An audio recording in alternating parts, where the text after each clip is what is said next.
धार्मिक एकता की एक शानदार मिसाल है मशहद हिंद समाना की दरगाह। यहाँ कैसे आते हो? मम्मी पापा भेजते हैं या खुद से आते हो? हम तो वहाँ जाते हैं खेत में आ जाते हैं कभी। खुद से आ जाते हो? मम्मी पापा मना तो नहीं करते हैं? ना। बेटा क्या नाम है तुम्हारा? कस के बोलो। मंगू।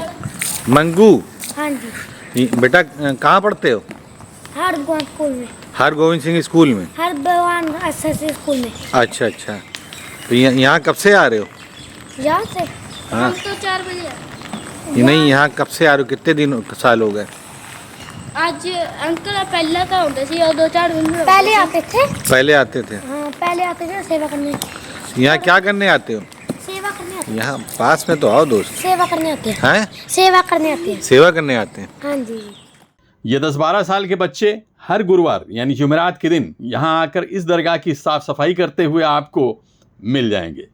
ये बच्चे इस दरगाह में सेवा करने के लिए आते हैं।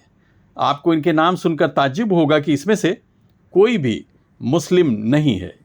इस पाक रोज़े की ज़ियारत के लिए करीब 90% अक़ीदतमंद गैर मुस्लिम ही होते हैं। हमारी आस्था का ये सूत्र ये है, अपने इमाम साहब जी की दरगाह है मशहद जी की। यहाँ पे हर बंदे की जो है कामना पूरी होती है। सबसे बड़ी बात ये है कि यहाँ पे कोई बंदा अपनी मर्जी से नहीं आ सकता। जिसको ये बुलाते हैं वही बंदा यहाँ इस दरगाह पे आता है। ये बहुत 1800 साल पुरानी दरगाह है। यहाँ पे बहुत कुछ हुआ है, यानी कि जो हमें बातें पता है उसके हिसाब से हमें ये है कि यहाँ पे हीरो रांझे का जो है यहाँ पे फैसला हुआ था। दरअसल ये पंजाब का समाना कस्बा है।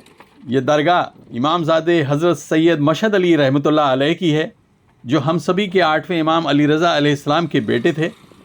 खलीफा मामून रशीद के जुल्म से बचने के लिए ये अपने पूरे परिवार के साथ ईरान से यहाँ आकर बस गए थे।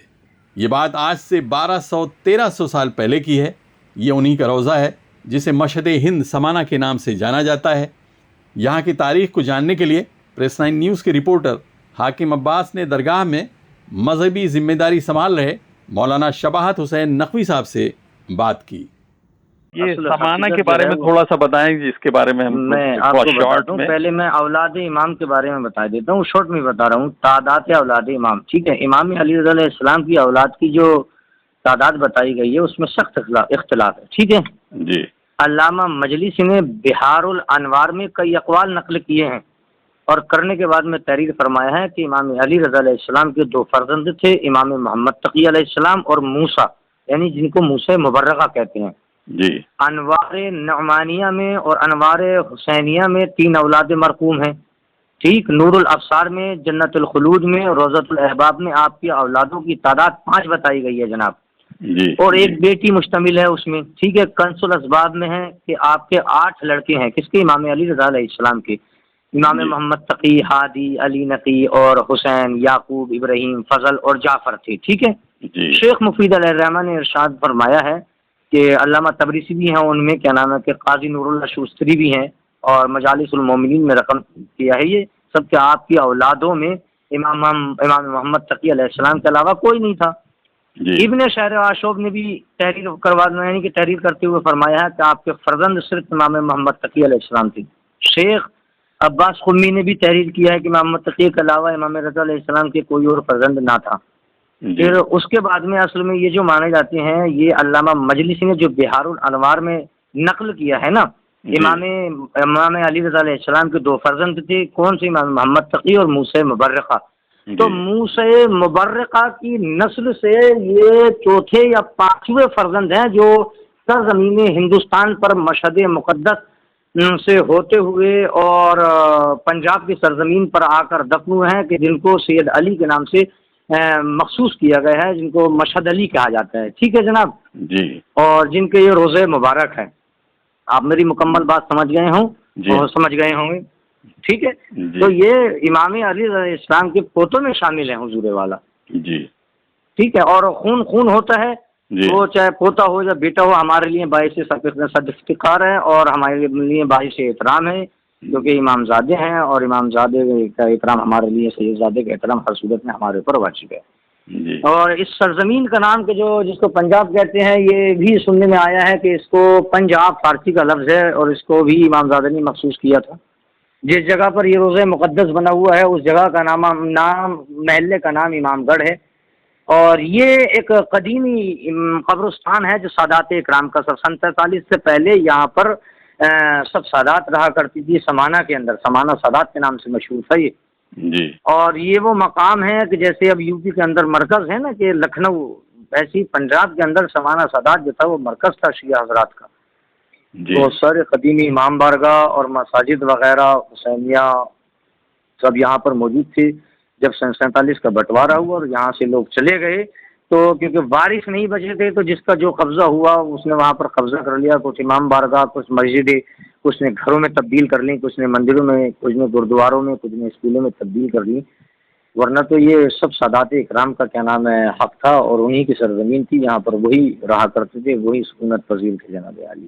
جی جی ٹھیک ٹھیک اور یہاں پر کافی لوگ مدفون ہیں کہ جو سادات اکرام میں سے ہیں جو سید زادے کے ساتھ تشریف لائے تھے۔ جی جی تو وہاں جو درگاہ بنی ہے تو وہاں سے ہم نے دیکھا کہ کافی جو دوسری قوموں کے لوگ ہیں جو تو ان کے عقیدے کے بارے میں کہ کافی عقیدت رکھتے ہیں یہاں پر۔ جی بڑے بھائی، حقیقت بات یہی ہے کہ یہاں پر جتنی بھی قومیں رہتی ہیں اپنی خوشی اور غم کے موقع پر سید زادے کو سلامی کے لیے آتی رہتی ہیں۔ جب کوئی خوشی ہوتی ہے تو سب سے پہلے سلام پیش کرنے کے لیے سید زادے کی قبر پر آتے ہیں، کوئی غم ہوتا ہے تو بیٹھنے کے لیے سید زادے کی قبر پر آتے ہیں، اپنی حاجت روائی کے لیے بھی سید زادے کی قبر پر آتے ہیں، اور یہ مخصوص سید زادے ہیں یہاں پر کہ جن کو یاد رکھا جاتا ہے ہر خوشی اور ہر غم کے موقع پر، چاہے وہ ان کے وارثین ہوں یا پھر ان کے علاوہ کوئی دوسری ہستیاں یہاں پر موجود ہوں، کسی بھی قوم کا آدمی ہو سید زادے کے پاس زیارت کے لیے اور اپنی حاجات روائی کے لیے آتے جاتے رہتے ہیں لوگ یہاں پر۔ جی میں نے دیکھا چھوٹے چھوٹے بچے ایک خاص موقع پہ وہاں صاف صفائی کر رہے تھے، نام پوچھا گیا تو سارے لوگ غیر مسلم، ہاں غیر مسلم تھے، سارے بچے چھوٹے چھوٹے وہ صاف صفائی کر رہے تھے۔ اسی وقت آتے ہیں جمعرات کا دن ایک ایسا دن ہے کہ جس میں پورا سمانہ جو ہے وہ یہاں پر زیارت کے لیے آتا ہے، منت مرادیں اپنی طلب کرتا ہے، اور بھیا ایک ظاہر سی بات ہے جب ان کی مرادیں پوری ہوتی ہیں جب بھی لوگ یہاں پر آتے ہیں۔ کہا جاتا ہے کہ رضوی سیدوں کا پہلا کارواں 9ویں عیسوی یعنی 300 ہجری میں سمانہ میں آیا اور یہاں بس گیا۔ اس کے بعد زیدی سادات کا دوسرا کارواں 1020 عیسوی یعنی 400 ہجری میں سمانہ میں آیا۔ بادشاہ محمود غزنوی نے اپنے استاد سید ابو الفرح زیدی الواسطی اور ان کے بیٹے کو سمانہ کی جاگیر دی تھی۔ بعد میں شہاب الدین غوری نے 1192 عیسوی یعنی 588 ہجری میں اس علاقے کو اپنے قبضے میں لینے کے بعد اپنے پیر و مرشد سید نور الدین مبارک کو سمانہ کی جاگیر سونپی تھی۔ سن 1947 میں ملک کے بٹوارے کے بعد یہاں رہنے والے مسلمان خاص طور سے شیعہ سماج کے زیادہ تر لوگ پاکستان چلے گئے، لیکن ان کے ذریعے بنائی گئی مسجدیں، امام باڑے، درگاہیں اور قبرستان اسی طرح سے یہاں موجود ہیں۔ بہت سی عمارتیں لوگوں نے قبضہ کر لی ہیں، لیکن پنجاب وقف بورڈ کی کوششوں سے کافی مذہبی اداروں کی حفاظت کی گئی ہے۔ پچھلے 20-25 سال سے یہاں ہر سال 24 نومبر کے دن سالانہ مجلسوں اور جلوس کا انتظام کیا جاتا ہے، جس میں پورے ہندوستان سے ہزاروں زائرین یہاں آتے ہیں۔ کہ اس سال جو سالانہ مجالس ہوں گی وہ 23 اور 24 نومبر کو ہوں گی۔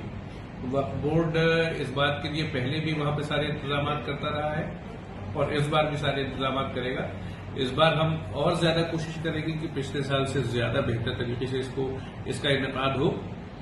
وہاں پر جو لوکل کمیٹیز بنی ہیں اس میں مسٹر شیراز نقوی موجود ہیں جو ملک کوٹلا سے تعلق رکھتے ہیں اور سامانہ سے ان لوگوں کا پرانا تعلق ہے، تو ان کو جتنے امور ہیں اس کے اندر ہم نے استقبالیہ کمیٹی اور انتظامیہ کمیٹی کا فی الحال چیئرمین بنایا ہوا ہے، تو اس لیے ان کا نمبر بھی اس پہ شیئر کیا جا رہا ہے اور آپ لوگ وقف بورڈ کے اراکین کو بھی کانٹیکٹ کر سکتے ہیں، اور اس کے علاوہ جو دوسرے اور اراکین ہیں وہاں کی جو کمیٹیز کے ان کے نمبر بھی ہم شیئر کر دیں گے۔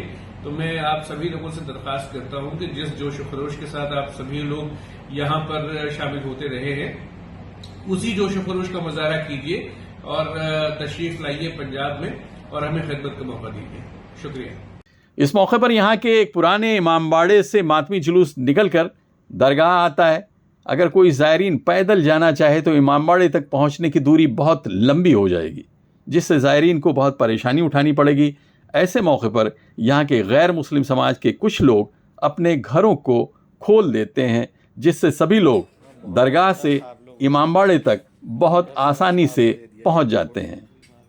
اتنا ہی نہیں، یہ لوگ اپنے انداز میں زائرین کی خدمت بھی کرتے ہیں۔ यहाँ जो 24 नवंबर को प्रोग्राम होता है तो पता चला है कि आपके घर से रास्ता देते हैं आप?